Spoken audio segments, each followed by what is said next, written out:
amor ao meu nome. Primeira parte vai falar sobre o julgamento.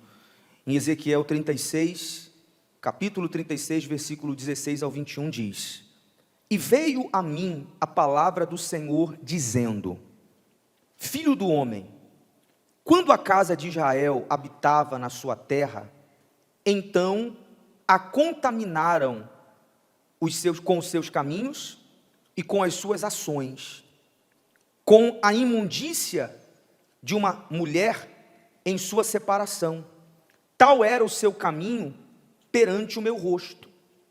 Derramei, pois, o meu furor sobre eles, por causa do sangue que derramaram sobre a terra, e dos seus ídolos com que a contaminaram. Então, nós vemos aqui o que Deus fez com o povo, quando estavam na casa de Israel e decidiram desobedecer a Deus. Decidiram fazer isso aqui que você acabou de ler.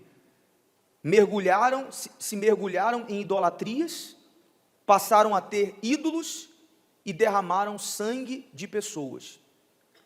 Essa palavra que Deus estava dirigindo a esse povo não era o povo incrédulo, não era o povo que não tinha conhecimento, era a casa de Israel. Quem é hoje a casa de Israel? É o incrédulo? É o que está perdido lá fora? Quem é a casa de Israel hoje? Somos nós, é a igreja. São aqueles que têm o pleno conhecimento do que é certo e do que é errado. São aqueles que já foram iluminados pela palavra, que já receberam a revelação de Jesus, e que também com os lábios, não sei se com a vida, mas com os lábios decidiram aceitar o Senhor Jesus como seu único Salvador. Era esse povo, a casa de Israel, que tinham o título de casa de Israel, porém estavam fazendo tudo isso. E por isso despertaram a ira de Deus, pelas suas idolatrias e pelo sangue de pessoas que haviam sido derramadas. Aí diz mais, olha o que Deus fez por causa disso. Espalhei-os e foram dispersos pelas terras, conforme os seus caminhos e conforme os seus feitos. E os julguei. E chegando aos gentios para onde foram, profanaram o meu nome, porquanto se dizia deles: estes são povo do Senhor, e saíram da sua terra. Mas eu os poupei por amor do meu santo nome, que a casa de Israel profanou entre os gentios para onde foi. Então, olha o perfil desse povo, e é o que Deus não aceita encontrar em nós. Alguém que, junto aos incrédulos, continuou a dar mau testemunho. É exatamente o que Deus não quer que sejamos. Pessoas que tenham nome de cristãos, de filhos de evangélicos, mas que quando está no meio dos gentios, que são os incrédulos lá fora, as pessoas não consigam reconhecer que de fato você é uma pessoa de Deus. A gente tem falado que muita gente ainda não conseguiu ganhar ninguém da sua família para Jesus. Não é por falta de convite, porque convite há quem faça aos montes. Vamos na igreja, vai ter a campanha tal, vai ter o propósito tal, vai ter tal reunião, tal evento. E há quem já faça isso há 5, 10, 15, 20 anos. É claro, há casos que a pessoa tem um coração duro mesmo, ela que não quer. Mas na maioria dos casos não é falta de coração aberto. A maioria dos casos é por falta de testemunho. E é um erro muito grande a pessoa achar que ela não é observada. Todos vocês aqui, que são da casa de Israel, que são cristãos, você é o quê? Observado. Gente de perto e gente de longe. Pessoas que você nunca disse que é cristão, você nunca disse que é da igreja, mas de alguma forma elas sabem. E elas ficam esperando de você, de nós, por favor, quando eu falo você, eu me refiro a nós, a todos. Ficam esperando de nós um comportamento exemplar de alguém que assumiu servir esse Deus. Eu estava me lembrando hoje, lendo isso aqui, de Jonas, que Jonas era um profeta, teoricamente aos olhos de todos um servo de Deus, mas quando Deus mandou ele ir para Nínive, ele foi para Tarsis, todo mundo sabe a história, ele não quis ir, porque tinha mágoa dos ninivitas, fez a vontade dele, não fez a vontade de Deus, desceu aquela embarcação, por causa da sua incredulidade, da sua desobediência. O que Deus fez? Deus fez vir uma grande tempestade sobre aquele barco, jogaram sorte, viram que Jonas era o problema, e os marinheiros que estavam ali, que serviam a outros deuses, ficaram abismados com o comportamento de Jonas, que era para ter dado, que tipo de testemunho, gente? Um bom testemunho, mas olharam para Jonas, e quando lançaram sorte, ele disse, não, tudo isso aqui está acontecendo por causa de mim, eu desobedeci, Deus me mandou ir para um lugar, eu fui para o outro. O que os marinheiros disseram? Como você teve coragem de fazer isso com o seu Deus? Em outras palavras, você desobedeceu o seu Deus? Você é um desobediente, Jonas? Você é um fujão? Ele te mandou para ir para um lugar e você está indo para o outro? Mas é o que acontece hoje em dia.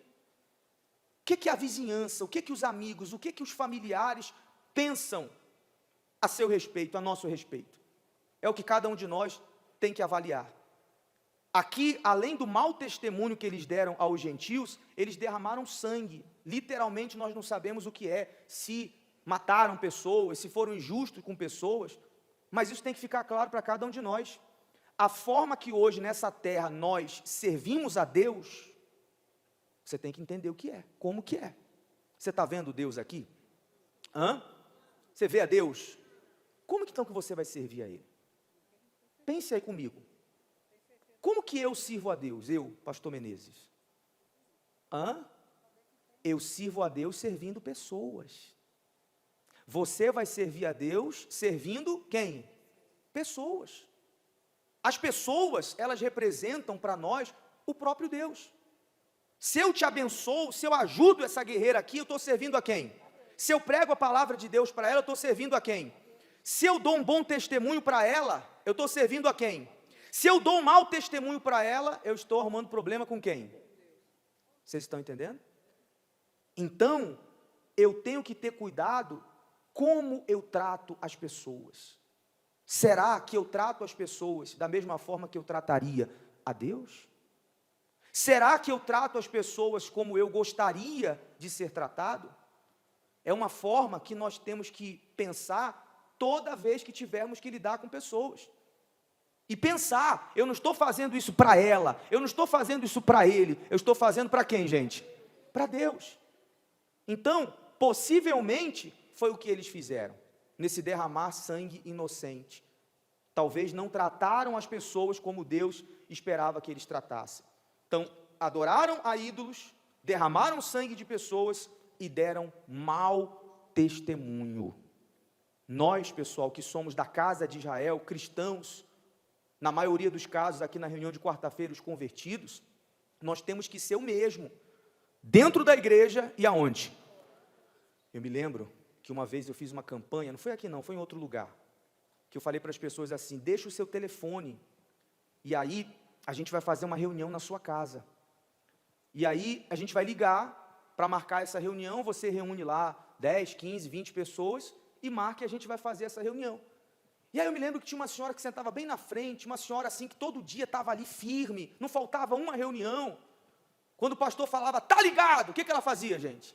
Não, peraí, como é que é o tá ligado? Segura aqui, senhor. Como é que é o tá ligado, pessoal? Tá ligado. Tá amarrado, o que ela fazia, pessoal? Quem lembra, como é que era? Amarrava um carretel de linha. Pisa no diabo, ela pisava. Pessoa aparentemente de fé, convertida. Quando eu liguei para a casa dessa mulher, eu liguei para ela, na época não tinha negócio do WhatsApp, era bem há muito tempo atrás. Ela já pegou o telefone e falou, sua sem vergonha, vagabunda! E os outros nomes que não dá para falar aqui. Aí eu, alô? Senhora, dona fulana? É o pastor Menezes. Pastor, meu Deus. Desculpa, pastor. Depois de 35 palavrões, é que eu estava ligando para... É que a amante do meu marido estava ligando aqui agora, me perturbando. E aí, eu não aguentei, e você tinha que ver, não dá para falar o que ela falou. mas você via que ela podia ser, quem não conhecesse, alguém que seria qualquer coisa, mesmo uma mulher da igreja, menos uma pessoa que há anos já estava ali na fé. Aí você pode dizer assim, pastor, pelo amor de Deus, era amante do marido dela, ninguém tem sangue de barata, e quem disse que a gente tem que ter? Só que no mínimo, ela tinha que se comportar, ainda que aborrecida, como uma mulher de quem? De Deus, porque todos aqueles palavrões e aqueles xingamentos, impediu o amante de estar com o marido dela? Trouxe o marido dela de volta? Não. Mas o que eu vi naquela conversa? Carne. Gente que já era para estar lá na frente, mas ainda estava pior do que o incrédulo. Quantas pregações já foram faladas de como lidar com essas situações, de não agir pelo impulso, de não agir pelo coração, mas de agir pela fé. Não aprendeu nada. Entra por um ouvido e sai por outro. Quem está entendendo, gente? Deus ficou irado com aquele povo e fica irado com quem diz ser de Deus e tem esse comportamento. Desculpe, pessoal, nós não estamos falando com aquele que está chegando agora. A gente não está falando com aquele que está começando na fé, aquele que não sabe de nada, que ainda está aprendendo, porque tem gente assim na igreja, tem ou não tem? Ela está ali começando, ela quer ter uma vida com Deus, ela não é uma hipócrita, ela está começando, sabe dos seus erros, e ela assume isso, não é esse grupo que nós estamos falando. Estamos falando com aqueles que sabem de tudo e não praticam nada. Porque tem muita gente assim. Sabe de tudo e não pratica, se deixar, ela até ensina. Tem ou não tem gente assim, pessoal? Se deixar, der um microfone para ela que ela prega melhor do que a gente. Ela ensina, ela sabe falar, ela sabe ensinar o que é certo e o que é errado, o que fazer e o que não fazer. Só tem um defeito, uma questão, ela não faz. Então o que Deus fez? Espalhou o povo. Falou, vocês não são dignos de estar aqui. Vai cada um para o canto. E aonde eles foram, eles continuaram dando mau testemunhos. E Deus só consertou isso, não por eles, porque eles não fizeram por onde? A princípio. Mas porque Deus queria limpar o seu próprio nome. Ainda que a gente, eu e você, a gente faça besteira e pessoas sejam escandalizadas, nós vamos ter as consequências disso, mas depois Deus vai limpar. Porque o nome dele, ninguém suja. Amém, gente? E aí, prosseguindo, veja o que Deus fez, na segunda parte agora. Dize, portanto, a casa de Israel, assim diz o Senhor Deus, não é por respeito a vós que eu faço isso, que eu acabei de dizer, ó casa de Israel, mas pelo meu santo nome, que profanaste entre as nações para onde fostes. E eu santifiquei o meu grande nome, que foi profanado entre os gentios, o qual profanaste no meio deles. E os gentios saberão que eu sou o Senhor, diz o Senhor Deus, quando eu for santificado aos seus olhos. E vos tornarei dentre os gentios, ou seja, por misericórdia, pelo nome dele, Deus trouxe eles de volta, Deus os espalhou, e depois Deus os ajuntou. Vos tomarei dentre os gentios e vos congregarei de todas as terras, a vos trarei para a vossa terra. Então, olha a presença da água aí, você vai entender o que é isso. Aspergirei o quê? Água pura sobre vós, e ficareis purificados de todas as vossas imundícies, e de todos os vossos ídolos vos purificarei. E vos darei um coração novo, e porei dentro de vós um espírito novo, e tirarei da vossa carne o coração de pedra, e vos darei um coração de carne. E porei dentro de vós o meu espírito, e farei que andeis nos meus estatutos, e guardei os meus juízos, e os observei. Então, aqui, essa água representa o batismo, representa a decisão que a pessoa toma de se consertar. Foi exatamente o que Deus os fez fazer. Aqui, eles aceitaram o arrependimento, aceitaram a oportunidade que Deus deu a eles. E esse é o primeiro passo para quem quer ter uma vida com Deus. A pessoa busca nele o dom do arrependimento e instantaneamente abandona o pecado. A gente já falou aqui há semanas atrás, pecador todos nós somos. Mas quem quer ter uma vida com Deus, decide viver afastado do pecado. Ela que decide. Ela não cai nesse conto que o mundo hoje em dia prega, daquela velha história, eu quero, mas eu não consigo, eu quero, mas eu não tenho forças. Não, está escrito que nós não passamos por nada além do que possamos suportar, está escrito. Então, a pessoa decide, ainda que ninguém esteja vendo a decisão dela, até porque ela não faz para ninguém ver, ela não faz para mostrar para os outros, fulano, mudei, tá?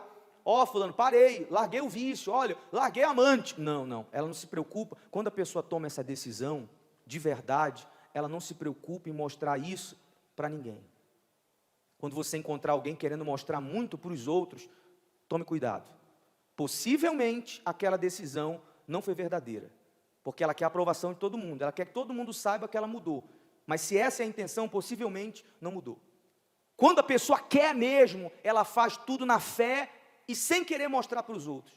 Ela se arrepende, ela abandona, ela não espera ninguém apontar aquilo para ela, que é o que eu estava falando com os pastores há pouco. Às vezes, há quem queira mudar o outro na força do braço, e eu pergunto para você, consegue, gente? Consegue? Você tem que mudar essa tua roupa, você tem que mudar a tua forma de vestir, você tem que mudar o jeito de você falar, não vai mudar. Tem muita coisa que talvez você tenha que mudar do lado de fora, que não é ninguém que vai ter que apontar para você, porque se apontar, você fica com raiva da pessoa e não muda. Mas quantos de vocês aqui não mudaram coisas do lado de fora, porque o próprio Espírito Santo te incomodou?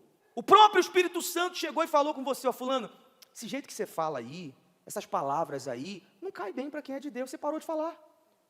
Essa roupa aí que você está usando, já percebeu que você passa na rua, fica todos os homens te olhando?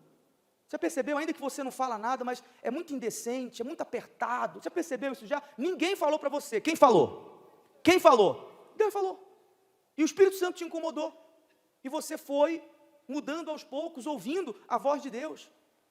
Então a pessoa faz isso, ela passa a ter temor, ela passa 24 horas caminhar, sabendo que existe, como se tivesse uma câmera ali, olhando para ela. Ela não faz nada às escondidas, por quê? Porque ela sabe que quem tem que ver, está vendo. Como é que se chama isso? Temor. Quem é a pessoa que não tem temor? É a que na frente de alguém, ela é uma. Na frente da esposa, o sujeito é um. Por trás da esposa, ele é como se Deus não estivesse vendo. Perto da mãe é uma pessoa, longe da mãe é outra pessoa. De que adianta ser assim? Uma pessoa assim não tem temor. A pessoa que quer agradar a Deus, ela é um livro aberto, ela não tem nada para esconder. É aquele marido que não tem senha no celular, porque a esposa não pode ver, ela pode ver tudo, e qualquer pessoa, porque ela não tem nada a esconder, ela não tem nada que ela diga assim, não, isso aqui fulano, beltrano não pode saber. Ela vive leve, ela vive livre, ela vive em paz, porque a verdade é que Deus espera isso de você. Quem tem filho aqui, gente? Quem tem filho? O que você prefere, pai, mãe? Entrar de surpresa no quarto do seu filho, e o seu filho está lá mexendo no computador, e aí ele vê você, e rápido levanta, desliga o computador, fecha, e com cara de assustado? Opção número 1. Opção número 2, você entra lá, e o seu filho está lá mexendo no computador, e vira para você, oi mamãe, tudo bem? Oi papai, senta aqui do meu lado. Em outras palavras, eu não estou fazendo nada de errado, eu não estou fazendo nada que o senhor não possa ver. Esse é um nível espiritual que está ao alcance de todos nós, quando nós tomamos a decisão de nos limpar, de nos arrepender, de nos batizar nas águas. A pessoa passa a ter respeito, temor e respeito a Deus. Uma vez eu coloquei aqui na reunião de segunda-feira um vídeo, esses vídeos de pegadinhas que colocam na rua, mas que trouxe uma grande reflexão. O sujeito pegou R$100 e colocou em cima de uma macumba, e as pessoas passando na rua e a câmera escondida filmando. Eu pergunto, quem tocou nos R$100, pessoal? Ninguém. O pessoal olhava assim, os R$100, olhava a macumba assim, e sai para lá. Respeito ao que pode supostamente fazer mal. Aí eu falei para as pessoas, se aqueles R$100 estivessem em cima de uma Bíblia, hein, pessoal? Uma oferta, se fosse uma oferta a Deus, pegava os R$100, pegava a Bíblia, levava. Sim ou não, gente? Porque com a imagem que a pessoa tem, com a imagem que esse povo até então tinha aqui, não, Deus é bonzinho. Sim, Ele é.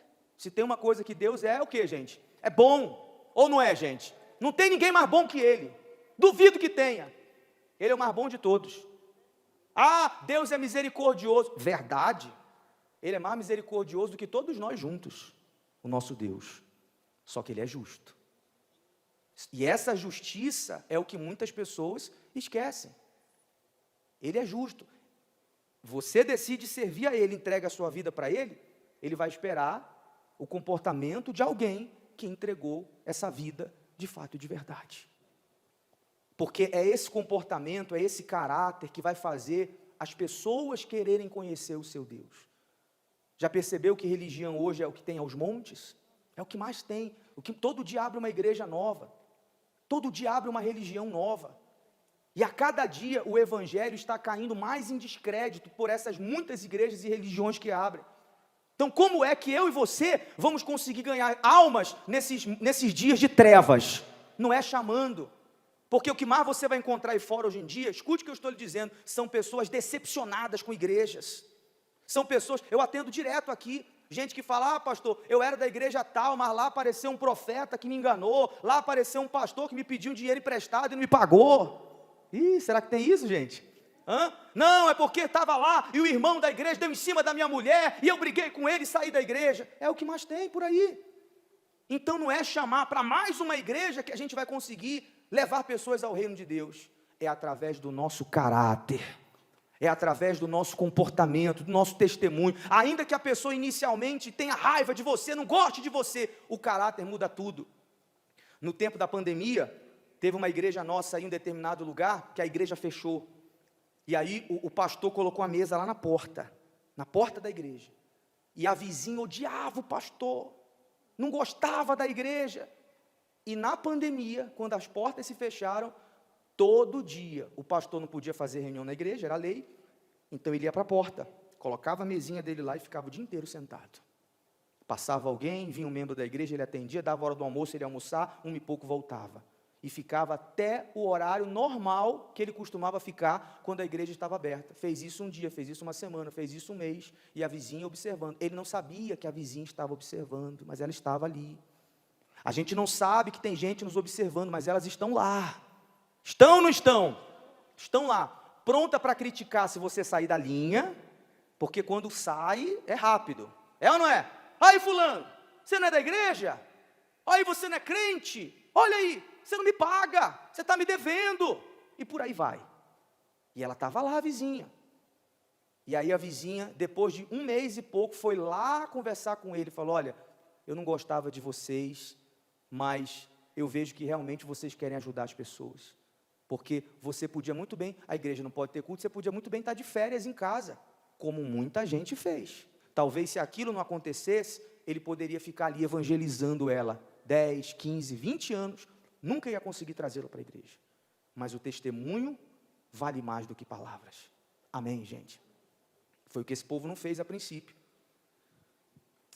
Terceira parte.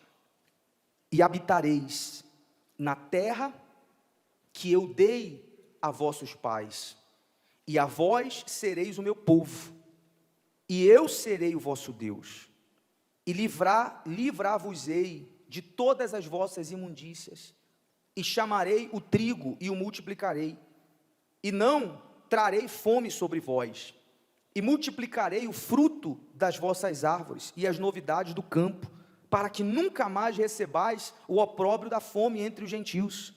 Então vos lembrarei dos vossos maus caminhos e dos vossos feitos, que não foram bons, e tereis nojo. Você percebeu que aqui, agora virou o jogo? Percebeu? Agora veio fartura, veio prosperidade, veio abundância. Deus mudou a história deles. Por quê? Porque houve purificação e arrependimento. Qual a conclusão que a gente chega com isso? Que para todo mundo tem jeito. A pessoa pode ser tudo que a gente falou aqui, e que eles foram, mas se humildemente a pessoa quiser se consertar, vem a virada. Só não vem a virada para quem ficar enrolando para tomar decisões. Mas se a pessoa entender aonde caiu, se arrepender e se consertar, Deus desce na hora. Porque foi o que Deus fez ali, acabou com a miséria, trouxe eles de volta, trouxe prosperidade. Mas veja a característica de quem realmente quer uma decisão. Eles passaram a ter nojo. Eles lembravam do que eles fizeram lá para os gentios, os maus testemunhos, os ídolos, e eles ficavam com nojo daquilo. Não era aquela coisa, não, eu parei forçado e se der mole para mim eu volto. Não, não, não. Sabe aquela coisa que a pessoa não aguenta mais fazer? Que ela não aguenta mais olhar? Que ela não aguenta mais nem passar perto? É o que Deus espera que você faça com o pecado. Porque se isso não acontece, mais cedo ou mais tarde a pessoa pode voltar. Não tem jeito, ela gosta. Ela gosta. Aquele testemunho na Fogueira Santa que nós mostramos do Alisson, não sei quem assistiu, aquele jogador lá em Israel. Alguém assistiu, gente? Você viu a vida podre, promíscua que ele tinha? Vocês viram? Ele contou que traía a esposa e que fazia tudo. E quando ele foi para a igreja lá em Israel, qual foi a conversa dele com Deus? Ele não ficou de meio termos com Deus, não. Não fique de meio termos com Deus, não. Ele chegou para Deus, ouça o que ele falou para Deus. Ele disse assim: Deus, eu gosto dessa bagunça. Eu gosto dessa vida de mulheres, de prostituição. Eu gosto, mas eu não quero. Olha só, eu gosto, mas eu não quero. Eu quero que o Senhor me ajude. E aí, ele tomou as decisões e Deus o ajudou. Amém, gente? E aí, ele passou a ter nojo daquilo. Hoje, ele só tem olhos para sua esposa. Mas como que isso é possível? Através do Espírito Santo. Sem a chegada do Espírito Santo, a coisa fica incompleta. Sem a chegada do Espírito Santo, a pessoa para no meio do caminho. E quando ela para no meio do caminho, ela não vai para frente, ela vai para trás. Quem está entendendo, gente? Por isso que o Espírito Santo não pode ser uma opção. O Espírito Santo não é uma opção para cada um de nós. Ele é uma necessidade. Quem não tem, quem não coloca força para receber, está correndo risco. Está parado no meio do caminho e mais cedo ou mais tarde vai querer voltar. Lembra do povo na terra prometida? Não entravam na terra prometida, ficaram parados no deserto, depois queriam voltar para onde? Para o Egito. Aquela comida, aqueles pepinos, aquelas cebolas, lá tinha comida em fartura, enfim, sentiu saudade do mundo. Escute o que eu estou lhe dizendo, para lhe abençoar e para lhe ajudar. Se você não receber o Espírito Santo, amanhã, sem você querer, você vai sentir saudade do mundo. Então não aceite continuar sem o Espírito Santo.